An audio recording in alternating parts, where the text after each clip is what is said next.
Hey guys, before we get on with this video, I just want to tell you guys that we are starting our awesome lineup of bike themed apparel and our first product launch is at the end of this video, so stay tuned. Along the past years, 200cc motorcycles have been really competitive. We reviewed the NS with the MT and the Duke and we claimed that this was the better bike. But it's safe to say that the Indian brands TVS and Bajaj have the biggest rivalry so far. And now, The 2021 update to the new TVS Apache RTR 200 4V has taken the fight right up to the NS 200's footstep. So now the battle is in full power. Let's see what happens.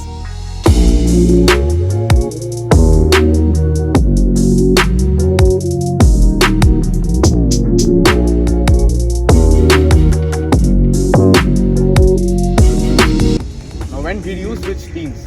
I didn't switch teams. I love the NS. It's fantastic. But I think the Apache appeals to a wider public. You gotta agree with that. You bought this bike even when you, had this. Yes. And the fact is that you bought this bike for Yes. a reason, right? Yes, I did. Shut up. This is not just about you and me. This is about giving general consumer advice. This is about you being. The design of the Apache and the paint scheme, it just all works really. Before I go, What? we have to talk this out. You're talking about the design, right? Yes, I am. What about the ugly little headlamp you got there? Let's not talk about the headlight. Why not? It's quite amusing to me. It's I don't want to look at it. If you know what I mean. We can look at the rest of the bike. It's beautiful. Look. No. See? It looks great. See, look at the rest. It's just so sleek, red and black. Looks great, right? Yeah. The daytime lights are good. You can look at those. Well, talking about the 2021 update, Bajaj only gave it a really bad looking paint job. We don't have it here, but other than that, the mechanics, everything else is the same except for the new paint scheme with white wheels. Yeah, white wheels.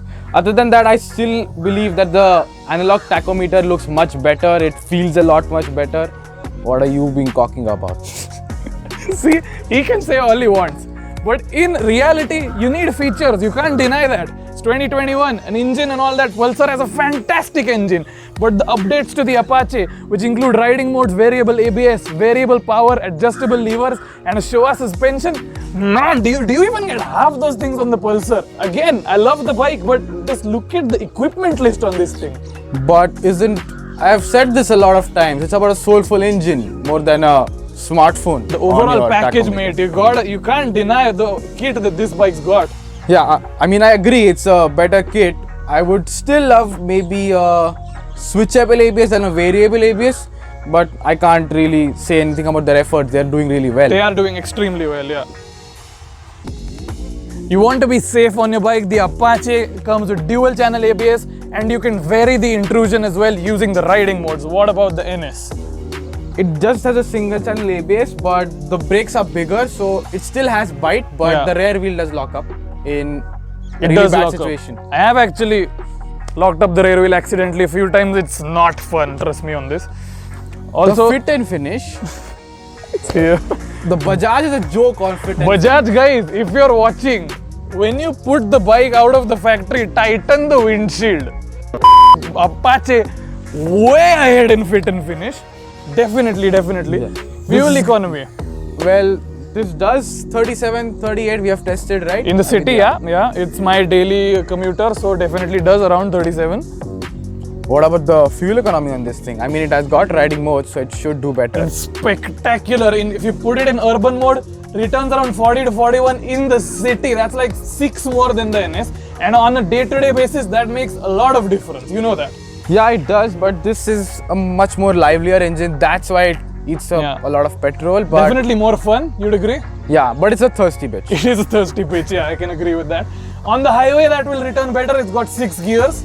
Yeah, so that always is a positive thing because the bike does not rev as high as this one, and this one really struggles at high speed. It does, yeah. So 6th gear helps it to be better for cruising and also returns a better top-end fuel economy. Now, talking about gizmos that you're talking about all day, I don't Go really on, care man. about. Go on, I'm waiting.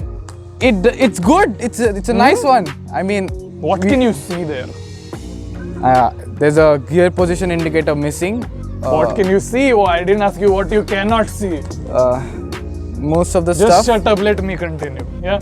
Here you can connect it to an app, you can get analytics based on your riding experience, your riding patterns, map out your routes, step-by-step navigation on the instrument console. Really useful, works really well. We tried it on the way here.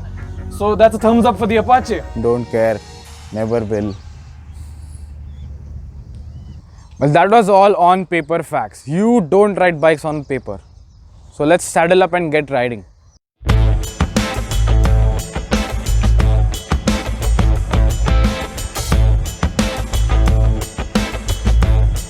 Specs are good and all, but it's the riding experience that counts. The Apache has a really entertaining engine. It has tons of torque and the engine is tuned for lower and mid-range power. The Apache zips through traffic like a breeze because of the low-end grunt. The chassis of the Apache makes the bike feel very light compared to the NS, which really plays off in making tight turns in the city. I've said before that the NS is a soulful and engaging machine. The power in the lower RPMs is really good, but the mid-range and the top end is where the NS really shines. It really involves you into the riding dynamics and you have to work with the bike to get the best out of it. The NS is more of a punch you in the gut kind of power, whereas the Apache has a more usable, subtle and linear power band. Can I just get straight to the point with the Apache? That refinement, it boggles the mind, you cannot deny that. The NS's refinement really cannot hold a candle to the TVS in this regard. I will openly admit that when I rode the 2021 RTR 204, we had a moment or two of self-reflection because of the smoothness of that engine.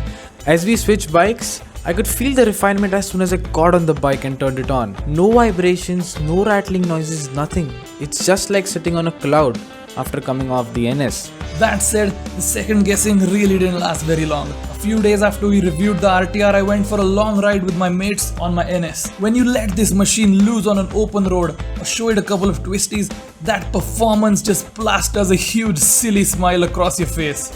In the suspension department, the NS feels a whole lot more better and dynamic while riding. But the RTR being the lighter bike, in the city the suspension is very plush and uber responsive to bumps.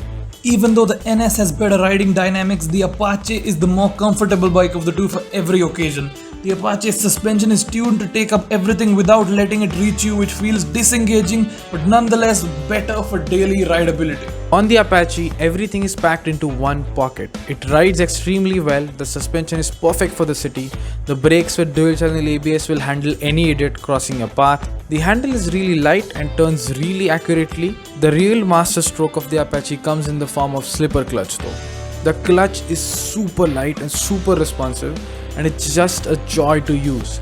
It's a whole package without any flaw. The NS is pretty good in the city as well. In the city, the Apache betters the NS. On high-speed rides, and this is the important part, the NS betters the Apache and it does it by a massive margin.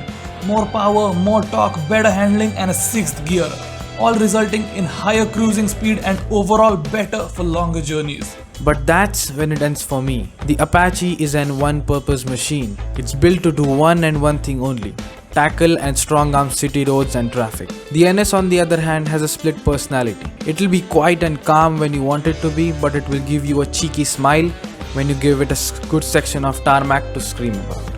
The NS has a more better advanced liquid cooling system than the RTR's oil-cooled unit, but the frantic KTM engine really heats up, which requires the liquid cooling. Therefore, the net temperature and heating of both bikes after their cooling systems kick in is roughly same in the city. Even though that is the case, in terms of long rides, if you stretch the Apache, the engine will heat up quite a bit because of the lack of a sixth gear, which means you will always be at a higher RPM than your mates to keep up the pace. So coming to the conclusion of this comparison test, which is the better all-round motorcycle out of these two that you should spend your money on? So which one would you buy out of these two, the Pulsar or the Apache? I have to say I'll still go with this because we are nutcases, and probably if I weren't in this field and this passionate about it, I'd still get this. I'm not saying this isn't passion filling. It's just this just has a little bit more edge to it. I definitely agree. I mean, that's actually my Pulsar. I love it to bits. It's an outstanding performer. As he said, in that cases we only think about performance and handling. Don't really care about features, neither of us do. But for the general public, for you guys, Definitely. Yeah. The Apache. For 1.5 lakhs, this really doesn't lag behind anywhere. It goes ahead in terms of safety and features. So if you want something that you want to ride daily, I mean, this is just perfect bike.